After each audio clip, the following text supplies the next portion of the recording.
This is Democracy Now!, democracynow.org, the War and Peace Report. I'm Amy Goodman. We're continuing this holiday special with Ta-Nehisi Coates, author of the new book, The Message.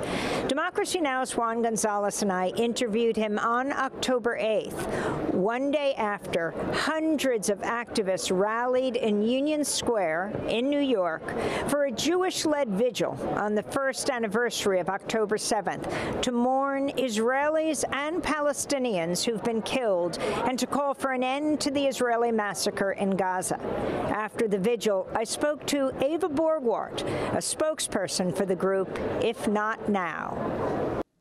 Right now, people are wearing signs that say, no U.S. money for bombs, and talk about the motto of this October 7th vigil.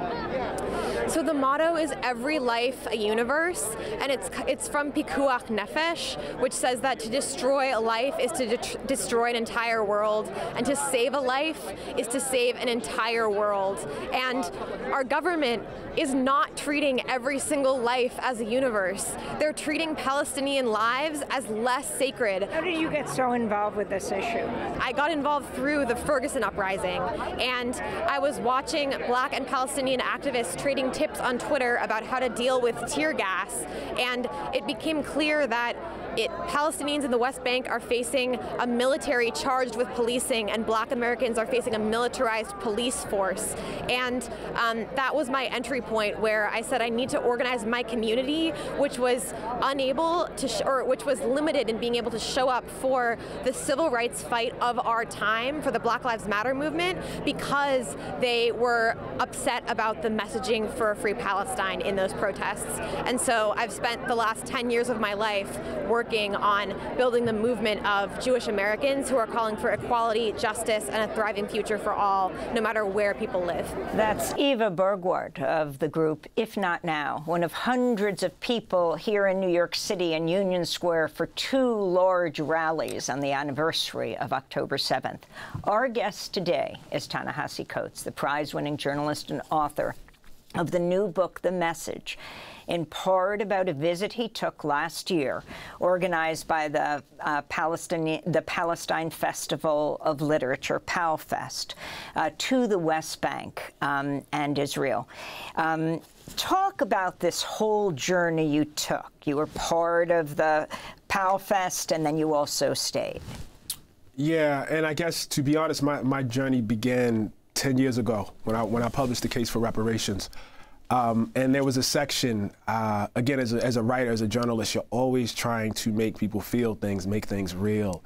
And there was a section where I offered an analog for reparations, for how it could possibly look. And it was from West Germany to the state of Israel. And I need to be very specific about that, not to Holocaust survivors, but to the state of Israel itself. And that part of that essay came under quite a bit of critique. And what became clear to me was deservedly so. It took 10 years for me to get it fixed because writing takes a long time, you know. But I knew I had to, like, that I was going to have to go at some point. You know, I knew it wouldn't be enough for me to, you know, appear at a rally, do a slogan, whatever. And long story short, I began talking to PalFest in 2016, finally got there in 2023, just in time for The Message. I spent 5 days with them. Mostly traveling through the occupied territories and through East Jerusalem as a Palestinian would, getting a sense of what their daily life was. And then the next 5 days, I spent mostly in the company of a group called Breaking the Silence, former IDF veterans who are against the occupation. And I saw the country largely through the views of an Israeli, how they move through the world, how they move through Jerusalem, how they move through the roads. But I also, again, you know, spent a lot of time actually talking, you know, more to Palestinians. It was revelatory. I don't think the average American has a real sense of what we're doing over there. And I emphasize what we're doing, because it's not possible without American support. I have heard people say over and over again that there are great evils happening in the world. States across the world perpetrating evils against whole groups of people. Why pick on Israel? And the thing I say is, I'm an American. This is the thing that we have our fingerprints on. Those bombs over Gaza, the planes that drop bombs on Gaza, the plaques that I saw, for instance, in Jerusalem, all of that is America. And we are going around the world propping ourselves up as the font of democracy. We are going around the world propping Israel up as the only democracy in Middle East. This is a deep, deep fiction, a very, very dangerous fiction that must be addressed. And that's what I tried to do in the book. You write in the book, quote, "It occurred to me that there was still one place on the planet under American patronage that resembled the world that my parents were born into." Can you elaborate? Yes, and I think I talked about it the last time I was here, actually. These are the words I have even now, and they are probably insufficient to what a Palestinian would offer who experiences this. But the words that come to me are segregation. When you are on the West Bank, there are separate roads. There are roads for Israeli settlers and citizens of Israel, and there are roads for Palestinians. These roads are not separate and equal. These roads tend to be separate and unequal. It tends to take longer to get where you want to go if you're a Palestinian. If you enter a city like Hebron, for instance, Hebron is quite literally segregated. There are streets that Palestinians cannot walk down. There are streets that, Israeli settlers are giving complete and free movement of. Moving throughout the West Bank in general, there are checkpoints everywhere for Palestinians. These checkpoints are sometimes normal checkpoints that they know are there. Sometimes checkpoints appear out of the blue, what they call flying checkpoints. Your basic movement is constantly imperiled. The justice system, which is deeply familiar for African Americans here, is quite literally segregated. There is a civil justice system that the minority of Israeli settlers as Israeli citizens enjoy.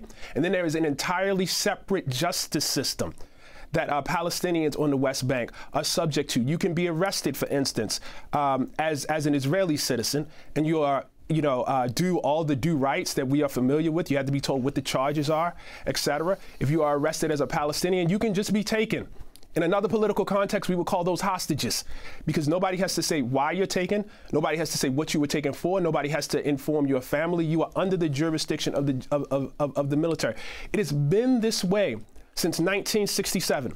And the word we use for that is occupation, which is a kind of deeply vanilla word that does not actually describe what is going on. How a country that maintains this separate and unequal system, how a country that does not even allow the quote unquote Palestinian citizens of the state full equality with its Jewish Israeli citizens is allowed to refer to itself as a democracy is a mystery to me, and the closest analog I can think of is the time in which the United States of America referred to itself as a democracy, even as it was disenfranchising whole swaths of black people in the southern states. And so when I say Jim Crow, when I say segregation, that is because that is the period that immediately comes to mind for me. Talk about being stopped by an Israeli soldier, Ta-Nehisi. Oh. Well, we were stopped all the time, to be clear, because we were on the roads. We were constantly stopped. I was, you just kind of got used to it after a while, which was also weirdly familiar. But I think the instance you're referring to is when I was in Hebron, which is a flashpoint for anybody that's been over there. I was walking down the street attempting to patronize a Palestinian vendor, and guard, IDF guard or IDF soldier stopped out. He was young enough to be my son, stopped out and asked me what was my religion. It was clear that I had to state my religion in order to pass. When I told him that I was not religious, he asked what my mother's religion was. When I told him my mother wasn't particularly religious, he asked what my grandmother's religion was. And this is a very, very important thing, because when you start asking what my mother and grandmother's religion is, you are referring to something beyond, do I accept Christ as my, personal savior, or what God I pray to. You are asking a deeper question about my ancestry. And it became clear that if I did not give the right answer to that question, I would not be allowed to pass. I highlight this because when you hear Palestinian and Palestinian American activists make the charge of racism, this is what they're talking about. Why does who my grandmother or my mother worship matter if we're strictly talking about a God? Not that it would be right, even in that sense. But when you hear the charge of racism, this is what people are referring to. Ta-Nehisi, this is a powerful book, and you went on CBS this morning recently to talk about the publication of it, and I want to go to that interview on CBS this morning. The New York Times is now reporting CBS News has rebuked one of the morning anchors, Ta-Nehisi Coates, over what he did in that interview to you. And maybe you could also say to his fellow anchors as he dominated this. CBS executives said the interview fell short of the network's editorial standards. This is an excerpt of that interview.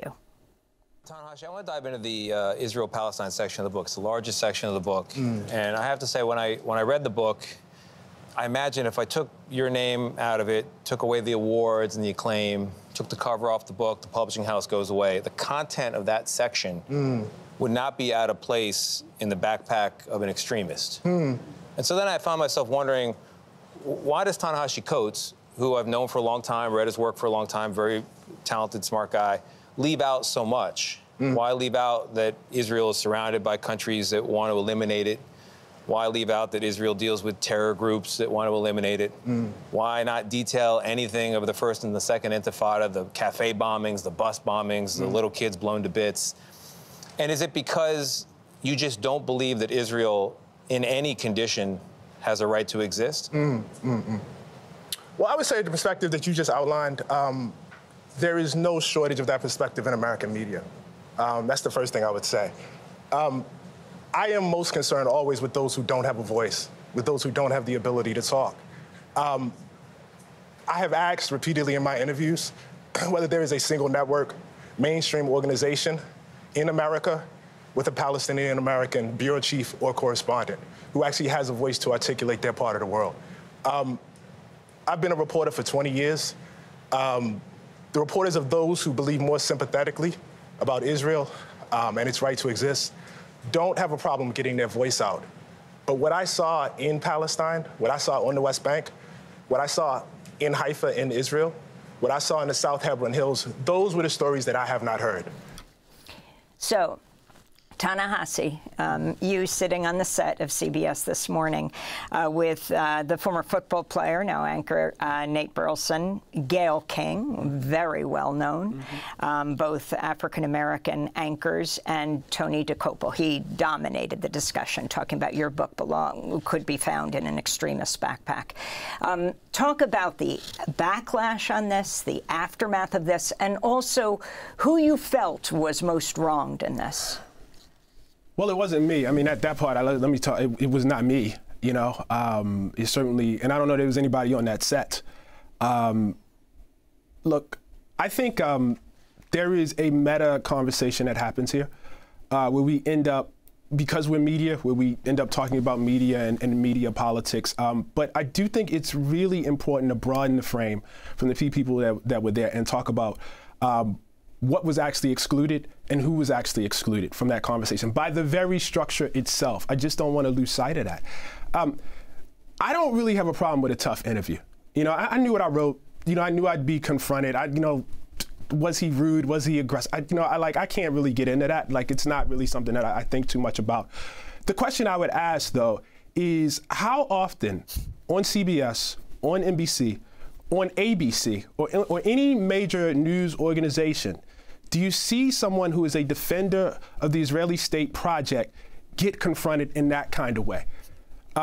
Get given a tough interview in that kind of way? When was the last time you saw, for instance, a defender of Israel, a defender of Zionism, confronted with the fact that major human rights organizations say that Israel is practicing apartheid? How do you defend that?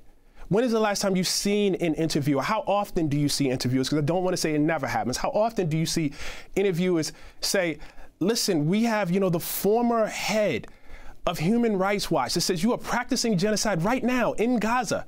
How do you respond to that? How often do you say that? How often do you see, how do you define yourself as a democracy when fully half the people under your rule are not equal? There is no problem with confronting me. You know, I would like to see some other people confronted. And the second part of that is who gets to do the confronting in the first place. I have said, and I will continue to say, I am a little uncomfortable with this role and a little uncomfortable with the publicity, not because I feel like I do not know, but because I feel like there are people who are going through this experience and who have gone through this experience who know so much more, who are completely out of the frame. And those are Palestinians and Palestinian Americans. So it's not just the issues that I raise and the confrontation. The question I would ask is, you have to imagine a world where a Palestinian American journalist could be on a mainstream show like CBS This Morning and confront someone who wrote a book that say defended Israel or defended Zionism with that kind of aggression. It's fine if I get it, but I want to live in that world too. You know, and that really is, you know, like one of the things I was really trying to get at in the book, in the message. You know, it's the questions we ask. It's the stories we get to tell and the stories that we don't tell. And perhaps most importantly, it's who gets to tell them and who doesn't. And I really feel this passionately. This is not about me. This is not about Tony. This is not about Gail. This is not about Nick. We're going to be fine. It's the people who are invisible. It's the people who were not in that set, you know, on that set to begin with, who are not part of that conversation. And Ta-Nehisi, this criticism that you weren't sufficiently taking into account the history, when the reality is here we are on the anniversary of the October 7th attacks, and very little discussion occurs about what was Gaza like before October 7th of last year, and how were the residents of Gaza being treated, and essentially in an open air prison. Yes, no, I completely agree. Look, I love that the young lady who was saying earlier in the lead-in, every life is a uniform. I truly believe that. And so, you know, as I've said before, like, there really is no part of my politics that has the ability to look at October 7th and not mourn the death, the massacre, the atrocities, you know, perpetrated. I just wish that some of my countrymen, especially Americans who are responsible for this, who are propping this up, had that same sort of compassion and that same sort of energy for October 6th, October 5th, etc. You know, this kind of abstracting events outside, you know, of their historical context is really necessary to the political order, because it allows us to justify ourselves and not have to think harder and not have to ask, you know, much deeper questions. You really have to be able to hold both, you know, and I know that sounds a bit cliche, but I truly do believe that you have to, you know, believe in this idea that I actually just heard today, that every life is a universe. I think that's a really beautiful articulation, you know, and that has to be true for all life. That has to be true on October 7th, you know, and loudly said, but it has to be true on 6, 5, 4, 3, 2, 1 also.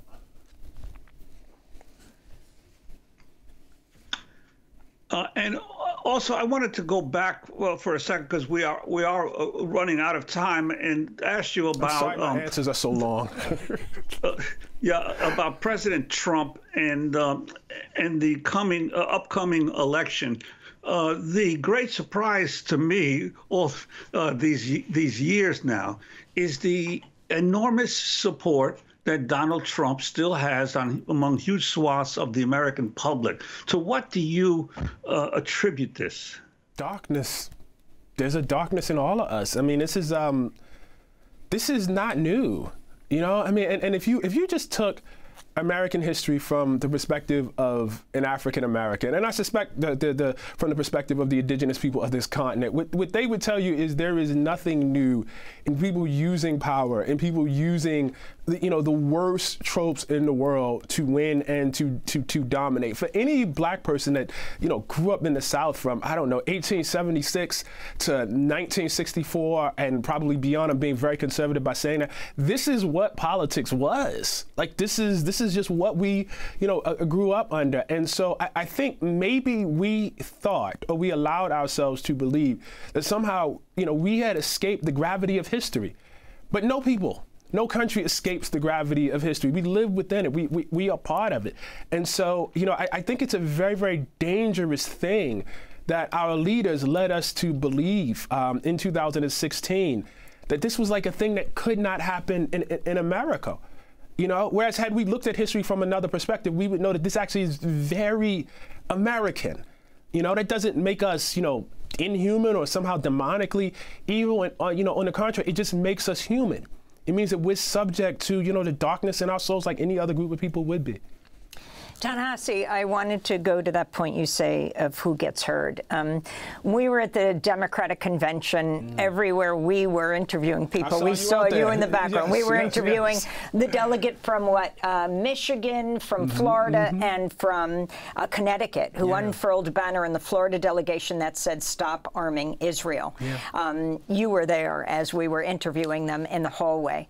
When we were outside, when they were about to begin the sleep-in overnight, demanding that Kamala Harris allow a Palestinian American to speak, you were there.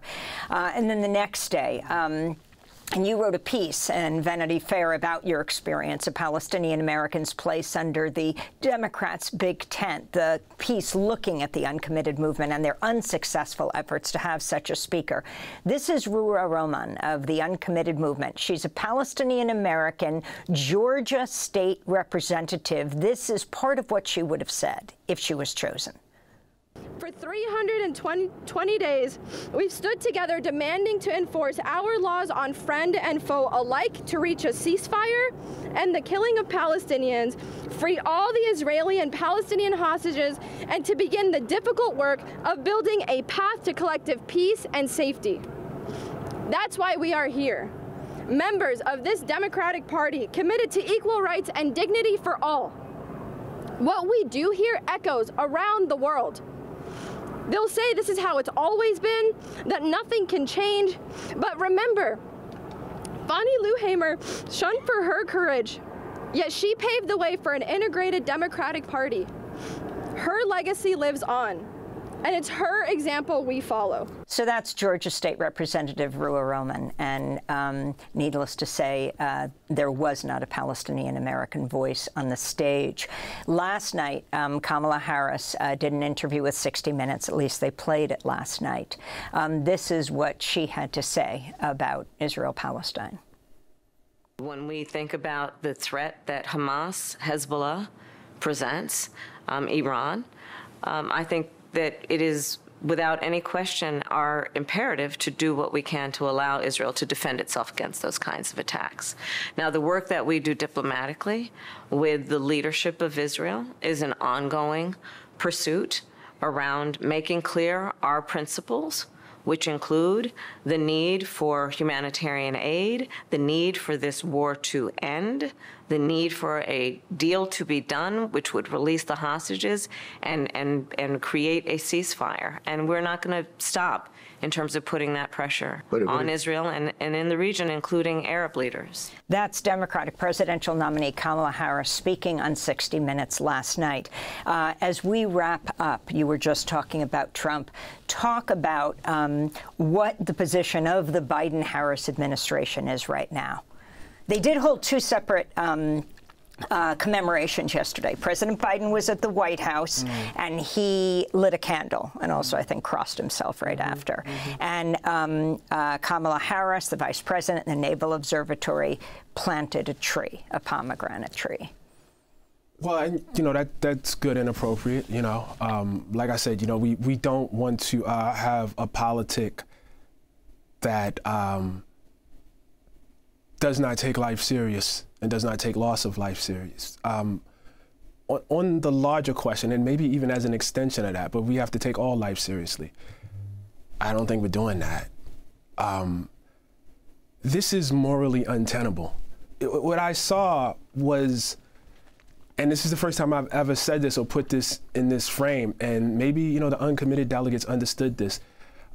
There was as much a moral gap between what I saw in Chicago, that is to say, to go on stage and promote these values of diversity, humanity, big tent, and to exclude the peoples whose families are being bombed right now, as it was in the early 1960s and, you know, before, when the Democratic Party, you know, claimed to be for the working man and the working person, while millions of workers all through the South were effectively in a system of indentured servitude, and they refused to give those people political representation. It is a gigantic moral gulf that is troubling, disappointing, heartbreaking, and deeply, deeply personally upsetting. Ta-Nehisi Coates, author of the new book, The Message. That interview was October 8th, 1 month before the presidential election. That does it for our show. Democracy Now! Is produced with Mike Burke, Renee Feltz, Dina Guzder, Sharifa Gokadus, Messiah Rhodes, Nermeen Sheikh, Maria Terracena, Tammy Warrenoff, Tarina Nadura, Sam Alcoff, Tamery Astudio, John Hamilton, Robbie Karen, Hani Massoud, and Hannah Elias. Our executive director is Julie Crosby. Special thanks to Becca Staley, John Randolph, Paul Powell, Mike DeFilippo, Miguel Noguera, Hugh Grant, Dennis Moynihan, David Prue, Dennis McCormick, Matt Ely, Anna Osbeck, Emily Anderson, and Buffy St. Marie Hernandez. Happy holidays. I'm Amy Goodman.